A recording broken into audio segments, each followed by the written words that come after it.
SIM लिन जाँदा यस्तो दुःख पाउँछ भनेर हामीले कहिले सोचेकै थिएन।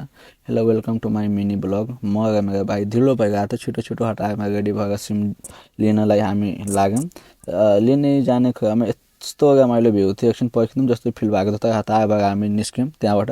अनि भाइको पनि कार्डको पैसा सकिरहेको थियो, अनि भाइले कार्डमा पैसा हाल्यो आफ्नो होइन। अनि कार्डमा पैसा हालेपछि हामीले पास गऱ्यौँ, ट्रेनतिर लाग्यौँ। ट्रेन पनि आइसकेको थियो, अनि त्यहाँ कुर्नु परेन। अनि ट्रेनमा दुईजना दाजुभाइ हामी बस्यौँ होइन। अनि त्यहाँ बसेर सिम लिनको लागि लोकेसनमा निस्किसक्यौँ त्यहाँबाट। अनि निस्किसकेपछि क्या रमाइलो त्यहाँको भ्यू थियो। एकछिन रेकर्ड गरौँ न भनेर भाइलाई वेट गराएको। अनि वेट गराउँदा गराउँदा होइन त्यहाँबाट निस्क्यौँ।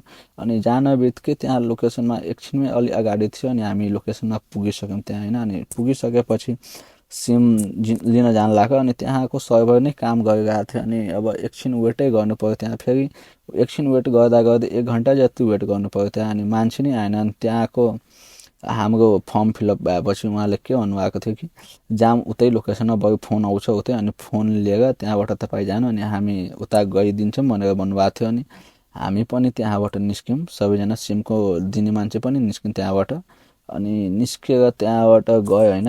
एकछिन त्यहाँ पर्ख्यौँ, अनि मोबाइल पनि हाम्रो आयो। अनि मोबाइल लिएँ मैले, यहीँ लोकेसनमा उभिरहेको थिएँ हामी मोबाइलको लागि। मोबाइल पनि आयो अनि लिएँ त्यहाँबाट। अनि लिइसकेपछि घरतिर लाग्नु पऱ्यो। घरतिर लाग्न पहिला त्यहाँ सब्जी पनि सस्तो पाइरहेको थियो, अनि सब्जी लियौँ होइन। लिइसकेपछि हामी अनि ट्रेनमा बसेर फेरि घर गएको हामी। अनि घर पुगिसक्यौँ, भाइ दुईजना। राति भएको थियो, अनि राति रेकर्ड गएन। आजको लागि यति है, फलो गरिदिनु ल, धन्यवाद।